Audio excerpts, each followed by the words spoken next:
जय माँ काली। कैसे हैं आप सब लोग? आई होप आप सभी लोग अच्छा कर रहे होंगे अपनी लाइफ में, मैं यही आशा करती हूँ। व्यूअर्स, आज हम एक और नई रीडिंग करने वाले हैं रिगार्डिंग योर फाइनेंशियल सिचुएशन। तो ये जो रीडिंग मैं करने वाली हूँ ये योगिनी ओरेकल डेक से करने वाली हूँ। जैसा कि मैंने पहले भी एक रीडिंग इस डेक से आपको करके दिखाई थी आपकी फुल मून गाइडेंस के लिए, उसी की तरह मैं आज जो आपकी करने वाली हूँ रीडिंग वो होगी what you have to do to deal with current financial situation. तो उसकी गाइडेंस हम योगिनी ओरेकल डेक से लेंगे। माँ काली की 64 योगिनियाँ हैं जो, उनसे हम पूछेंगे कि आपको क्या ऐसा चेंज लाना है अपनी करंट फाइनेंशियल सिचुएशन में जो कि वो ट्रांसफॉर्म हो। ठीक है, ये एक जनरल कलेक्टिव रीडिंग होगी, सबसे रेजोनेट नहीं करेगी। तो अगर आपको पर्सनली गाइडेंस चाहिए तो आप मुझे कांटेक्ट कर सकते हैं अपना हीलिंग सेशन बुक कराने के लिए। चलिए तो स्टार्ट करते हैं रीडिंग को माँ काली का नाम लेके। जय माँ काली, जय माँ काली, जय माँ काली। ओके, मैं 3 कार्ड पुल आउट करूँगी व्यूअर्स, और उसके बाद हम गाइडेंस को देखेंगे कि क्या गाइडेंस आपके लिए आ रही है। Thank you so much. जय माँ काली, जय माँ काली। माँ काली, please 3 cards for my viewers. How to deal with their current financial situation. Please give them guidance. Thank you. Okay, first card, second, and third. Bottom से एक कार्ड ले लेते हैं। ठीक है, थर्ड कार्ड बॉटम वाला ही कार्ड है। ठीक है, ओके। अब हम देखते हैं पहला कार्ड क्या आया है। अभय पद, जो कि 28वीं योगिनी है। She is a frog headed yogini. तो इनके बारे में हम पढ़ते हैं कि माँ अभय पद हमें क्या गाइडेंस देना चाह रही हैं हमारी करंट फाइनेंशियल सिचुएशन को लेते हुए। So she is the remover of petty fears. Shri Abhay brings security. She removes petty fears that often paralyze our actions. She has a lizard head. Okay, it is a lizard head, not a frog head. With both her hands, she bestows blessings for security. Like all the animal headed yoginis, Shri Abhay is called upon to destroy the need to analyze and pollute the mind with the justifications for doing and not doing something. Okay, in order to survive, lizards need to be in the present, using all their ancestral instinct and vitality. That is Shri Abhay message to us. Okay, so माँ ये कह रही हैं कि आपकी जो भी आपने जो भी आज तक अपने एंसेस्टर्स से सीखा है, या आपके एंसेस्ट्रल जो भी इंस्टिंक्ट हैं, नॉलेज है, विजन है, उसको आप ध्यान में रखिए। अपने आपको अपने माइंड को पॉल्यूट नहीं करना है, क्योंकि आजकल जैसे मॉडर्न ट्रेंड्स के चलते हुए, जो कि वो सोशल मीडिया हो या कुछ भी हो, वो बहुत ग्लैमरस लगती हैं सब चीज़ें। आपको उन चीज़ों से अफेक्ट नहीं होना है। आपका जो लक्ष्य है वो आपकी एंसेस्ट्रल लाइन को हील करना है। मेरे व्यूअर्स जो भी इसको देख रहे हैं, आपका एक्चुअली जो भी रीइंकार्नेशन हुआ है इस लाइफ में, वो मुझे लग रहा है वो इसीलिए हुआ है ताकि आप अपने जो भी एंसेस्ट्रल ट्रॉमास हैं, या जो भी चीज़ें हैं आपकी लाइफ में जो एंसेस्ट्रल हीलिंग से रिलेटेड हैं चीज़ें, वो आपको ही हील करनी है। आप हो सकते हैं अपनी फैमिली लाइन के कर्स ब्रेकर हों, ठीक है ना, जो कि एक अपने आप में एक बहुत बड़ी जिम्मेदारी होती है। तो आप उस जिम्मेदारी को ध्यान में रखकर वो सारे फियर्स अपने दिमाग से निकाल दीजिए। जो भी छोटे मोटे फियर आपके दिमाग में आ रहे हैं सोशल मीडिया पे, या फिर अपने आसपास के लोगों को देखकर उनकी लाइफ में छोटी मोटी ग्रोथ हो रही है और शायद आप उस जगह नहीं है अभी जहाँ पर आपको होना चाहिए, तो आप अपनी जर्नी को किसी की जर्नी से कंपेयर मत कीजिए। आपकी जर्नी बहुत अलग है उन लोगों से। ठीक है, तो आप अपनी जर्नी पर ध्यान दीजिए। आपकी जर्नी एंसेस्ट्रल हीलिंग की जर्नी है, और उसी को जब आप हील करेंगे तभी आपको अपनी लाइफ में जो वांटेड आपकी सक्सेस है, जो आप एक्सपेक्ट करते हैं वो आपको तभी मिलेगी। तो यही मैसेज यहाँ चैनल हो रहा है माता के थ्रू कि आपको केवल अपनी जर्नी पर ध्यान देना है। Never compare your journey with anybody else, क्योंकि सबकी अलग अलग जर्नी होती है लाइफ में।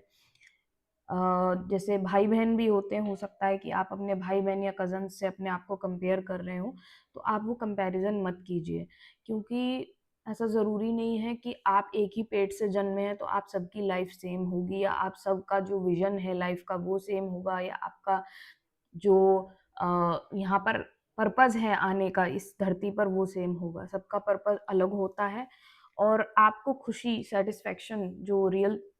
सेटिस्फैक्शन, रियल हैप्पीनेस है वो तभी मिलेगी जब आप अपने एंसेस्ट्रल लाइन को हील करेंगे। तो आपका जो बेसिकली प्राइमरी सोल पर्पस जो है इस धरती पर, वो यही है, to serve your ancestral line. आपको अपनी एंसेस्ट्रल लाइन को हील करना है, तभी उसी से ही आपके एंसेस्टर्स आपको ब्लेस करेंगे और आपको फाइनेंशियल गेन्स होंगे अपनी सिचुएशन में। अगर आप लोग पितृपक्ष वगैरह में आप विश्वास करते हैं, वैसे तो हिंदू धर्म में सभी करते हैं। जो हिंदू व्यूअर्स देख रहे हैं मेरे, वो लोग अपने पितरों के लिए कुछ ना कुछ अच्छा कीजिए। जब भी पितृपक्ष आता है दान कीजिए, विप्र को जिमा सकते हैं आप, ये सब चीज़ें ज़रूर कीजिए।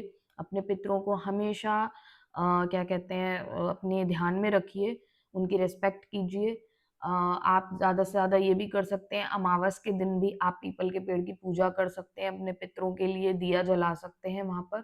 तो ये चीज़ें आप ज़रूर कीजिए, आपके एंसेस्टर्स आपकी ज़रूर हेल्प करेंगे आपकी फाइनेंशियल सिचुएशन में। ठीक है मेरे व्यूअर्स, तो इसको आप ध्यान रखिए। यही मैसेज आ रहा है। सेकंड कार्ड पर चलते हैं, अब देखते हैं क्या आया है। अक्षोभ्य पद। Okay, Akshobhya is also a Bhairava of Maa Tara. If somebody who is into Shakti practice, तो वो इस चीज को जानते हैं। So Akshobhya is sitting on a crocodile, as we can see. Okay, and he is in very much calm state. He is very calm. So let me check कि क्या है अक्षोभ्य पद, जो कि 63rd योगिनी में से आते हैं। तो देखते हैं क्या वो मैसेज देना चाह रहे हैं। He is the imperturbable. Okay, imperturbable जो है, ये इस शब्द का मैं मीनिंग बता देती हूँ। इसका मतलब है कि जो किसी भी चीज से अफेक्ट नहीं होता है। ठीक है, so it represents the imperturbable state of consciousness, and it is accompanied by a mythic Makar with the body of a fish crocodile, a red head with a lion's mane, and a crocodile's jaw with protruding tongue of a serpent. Okay, तो इनके पास एक क्या कहते हैं crocodile है जिसपे ये बैठे हुए हैं। ठीक है, और इनका इस क्रोकोडाइल का जो सर है वो रेड है, और सिंह जैसे बाल हैं, मतलब ये एक मिथिक क्रिएचर है। ठीक है ना, और ये जो इनके शरीर पर है ये एक सरपेंट है। तो ये सब चीजें अगर हम देखते हैं, तो जो ये रेड कलर का मकर जो है इनके पास, ये सिंबलाइज कर रहा है क्रिएशन को और डिसोल्यूशन को, क्योंकि ये ना तो एक ये जो क्रिएचर है जिसपे ये बैठे हुए हैं, ये ना तो एक क्रोकोडाइल ही है, ना ये एक शेर ही है, ये कुछ और ही बन चुका है। तो एग्जैक्टली exactly आपको भी वही बनना है मेरे viewers. You have to pass through the creation and dissolution. हो सकता है आपके अंदर कोई ऐसी ऊर्जा है जो चाहती है कि आप अपने ओल्डर सेल्फ को बदलें। आपको अपने अंदर बदलाव लाना होगा। जो आपकी पुरानी अप्रोचेस हैं, जो आपके पुराने पैटर्न्स चल रहे हैं फाइनेंसेस में, उसको आप थोड़ा मॉडिफाई कीजिए। आपका कुछ बिजनेस मॉडल है, या फिर आपका कुछ भी जॉब ढूंढने का तरीका, या जॉब जो जिस तरह की आप जॉब करते हुए आ रहे हैं, वो आपको बदलनी होगी किसी ना किसी रूप में। पूरी तरह से नहीं, पर थोड़ी बहुत आपको उसमें चेंज लाना पड़ेगा। आपको फ्लेक्सिबिलिटी लानी पड़ेगी अपने बिजनेस मॉडल में, या अपने क्या कहते हैं जो कि अ, ये जो भी आप कर रहे हैं फाइनेंसेस में अपने, थोड़ा सा उसको रीस्ट्रक्चर कीजिए। जो ये यहाँ पर मैसेज आ रहा है कि आपको अपनी जो फाइनेंशियल सिचुएशन है अगर उसको बदलना है, तो आपको अपने जो भी चीज़ें आपकी चल रही हैं, आप करते हुए आ रहे हैं जिस तरीके से, उन पैटर्न्स को आप थोड़ा रीस्ट्रक्चर कीजिए, उन्हें उनमें थोड़ा बदलाव लाइए, मॉडिफाई कीजिए उन्हें, बदलाव भी नहीं, मॉडिफिकेशन। जैसे हम कोई कार लाते हैं और उसका कोई स्पेयर पार्ट हमको इतना अच्छा नहीं लग रहा, अरे इसको हम मॉडिफाई करा देते हैं, बम्पर कुछ अच्छा सा लगवा देते हैं, कुछ इसका कलर मॉडिफाई करा देते हैं, तो वो चीज़ आपको करनी होगी। तब आप शायद अच्छे क्लाइंट्स अट्रैक्ट करेंगे अपनी फाइनेंशियल सिचुएशन में, या अच्छी जॉब अपॉर्चुनिटीज़। तो ये आप मॉडिफिकेशन पर ध्यान दीजिए अपने। चलिए थर्ड कार्ड की तरफ चलते हैं। लोला पद, ओके, जो कि 47th योगिनी है। देखते हैं माँ लोला हमें क्या कहना चाह रही हैं। मैं जो देख रही हूँ, ये इन्होंने एक स्वान की सवारी करके, स्वान जो कि डॉग को कहते हैं, ठीक है, और इनके पास मुझे ये गदा भी दिख रही है, and she is also holding on to this गदा, ओके। सो देखते हैं माँ लोला हमसे क्या कहना चाह रही हैं। 47th योगिनी है जो, हाँ,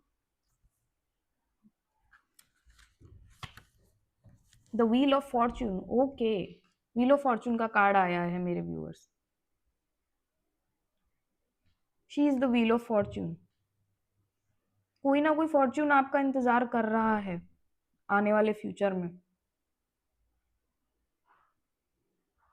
पढ़ते हैं इनके बारे में। She symbolizes the rolling and swinging aspect of the manifest energy. As a yogini, she supports us in accepting changes. Firstly, we need to be centered, and then we will perceive the changes as aspects of the same flower. In ancient India, dogs were considered polluting animals.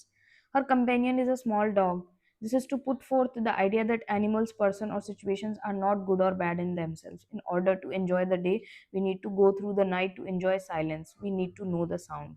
Okay, तो माँ लोला ये कह रही है, हो सकता है व्यूअर्स आपके आसपास जहाँ आप रहते हैं वहां पर शायद डॉग्स वगैरह काफी हो, तो आप ऐसा कीजिए कि आप उन डॉग्स से थोड़ा कनेक्शन बनाइए अपना, ठीक है ना।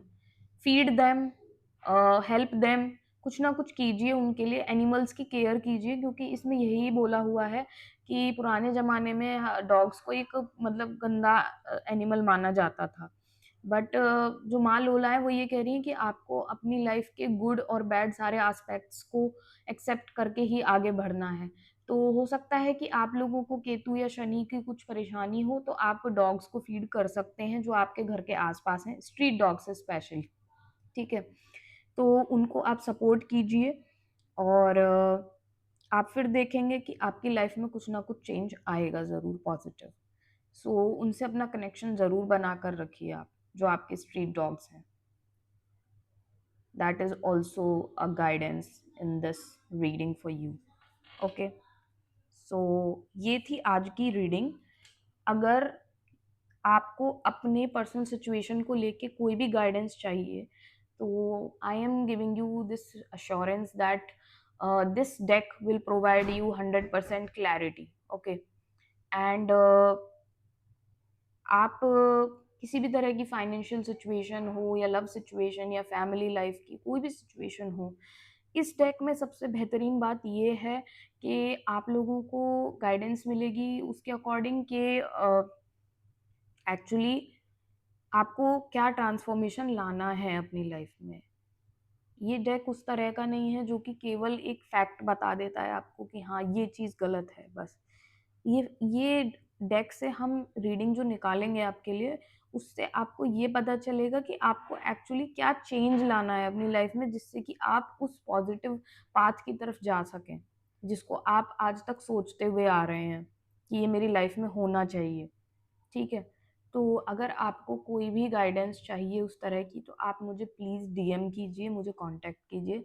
आई will be very glad to help you in your healing journey. और अगर आप नए हो इस चैनल पर, तो सब्सक्राइब फॉलो ज़रूर कर लेना, कमेंट करना, लाइक करना वीडियोस को। और मैं शेड्यूल को लेकर भी कुछ बताना चाह रही थी आपको व्यूअर्स, कि मैं अब ऑल्टरनेटिवली चीज़ों को करूँगी। जैसे कि हम फर्स्ट वीक में पिकअप आइल रीडिंग्स करेंगे, ठीक है, और हम सेकेंड वीक में बोनस रीडिंग्स करेंगे इसी की तरह कि हम आपको गाइडेंस देंगे ओरेकल कार्ड्स से, ठीक है।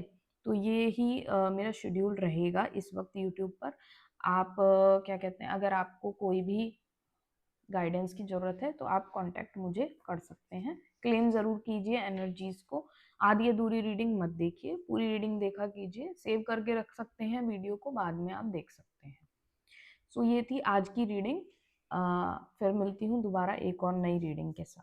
Thank you so much. जय माँ काली।